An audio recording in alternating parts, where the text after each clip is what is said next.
Hello guys and welcome to a new series, one where I want to look over the trucks as they've been presented in game and talk about how they struggle, what they do well at, and how to get the most out of them in my opinion. Sorry that it's been a while since my last video, I've been too busy enjoying the game as I'm sure all you have been too. In this episode I thought we'd start with the first proper truck you get, the GMC MH9500. So the GMC MH9500 is the first truck you get, and as it comes stock it's frankly rather rubbish. Fortunately, it gets considerably better as we'll go through. The stock engine on this truck is the Westline V6 2420, which is frankly underpowered for the weight of this vehicle, and even on tarmac will cause this truck to take a good while to get up to top speed, even unladen, and may struggle seriously uphill with heavy loads. Unfortunately, the next engine you unlock is no more powerful, and trades fuel consumption for durability, which frankly I would say is worse. The final engine gives this truck the grunt it needs. However, at this point in the game, you should have more powerful trucks anyway, so its usefulness is questionable.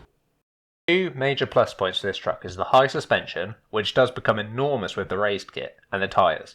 Its stock tyres have a larger diameter than any other early game truck, even larger than the Fleet Star. These two things together give this truck a nice step climbing ability, which is nice to have, but is generally a niche thing, and doesn't make up for the early shortcomings of this truck. The differential lock upgrade comes so late in Alaska that it might as well be pointless.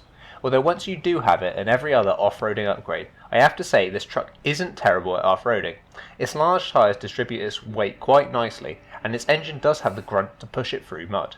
The only downside to this obviously is the lack of all-wheel drive, which especially hurts it in my opinion for climbing hills. The ultimate question it seems for the GMC is whether or not it's worth it. The Fleet Star seems to be objectively better early game, and by the time you have all the parts to make the GMC decent, you'll probably have at least a proper off-road truck. Not to mention the cost of all these upgrades, that ultimately means that you'll probably be getting something way more inferior for like half the price of a Paystar. I think ultimately the GMC suffers because there just isn't enough roads in the game to justify its existence. Sure, Black River and Smithfield Dam have some pretty extensive road networks, as does Alaska, but the list of jobs you could do exclusively on tarmac surface is small. I think this is a problem for the entire highway truck category. My final review is I think the GMC is bad. Sell it immediately and use the money to upgrade the Chevy and the Fleet Star.